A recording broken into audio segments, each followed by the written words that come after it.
دوستو، جو خوش نصیب مسلمان ماہ رمضان میں انتقال کرتا ہے اس کو سوالات قبر سے امان مل جاتی ہے، وہ عذاب قبر سے بچ جاتا ہے اور جنت کا حقدار قرار پاتا ہے۔ محدثین کرام کا قول ہے،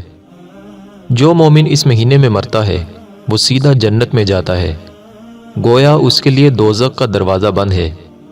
حلیۃ الاولیاء کی روایت ہے، حضرت عبداللہ ابن مسعود رضی اللہ عنہ اس کے راوی ہیں، فرماتے ہیں کہ نبی اکرم صلی اللہ علیہ وآلہ وسلم کا فرمان ہے، جس کو رمضان کے اختتام کے وقت موت آئی وہ جنت میں داخل ہوگا، اور جس کی موت عرفہ کے دن یعنی 9 ذوالحجۃ الحرام کے ختم ہوتے وقت آئی وہ بھی جنت میں داخل ہوگا، اور جس کی موت صدقہ دینے کی حالت میں آئی وہ بھی داخل جنت ہوگا۔ ایک اور روایت کا مفہوم ہے، ام المؤمنین حضرت اماں عائشہ صدیقہ طیبہ طاہرہ رضی اللہ عنہا سے روایت ہے،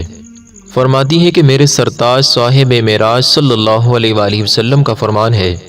جس کا روزہ کی حالت میں انتقال ہوا اللہ تعالیٰ اس کو قیامت تک کے روزوں کا ثواب عطا فرماتا ہے۔ سبحان اللہ، روزہ دار کس قدر نصیب دار ہے کہ اگر روزے کی حالت میں موت سے ہمکنار ہوا تو قیامت تک کے روزوں کے ثواب کا حقدار پائے گا۔ اسی طرح مجموع الزوائد کی حدیث پاک کا مفہوم ہے، حضرت انس بن مالک رضی اللہ عنہ اس کے راوی ہیں،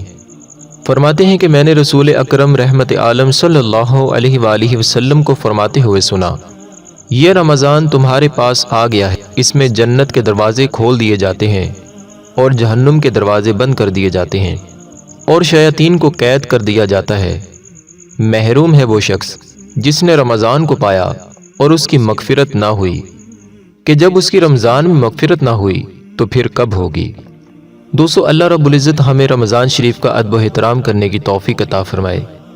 اور اللہ کے اس مہمان کا اکرام کرنے کی توفیق عطا فرمائے۔ دوستو، اب تک کے لیے اتنا ہی، اگلی ویڈیو تک کے لیے ہمیں اجازت دیجیے۔ فی امان اللہ۔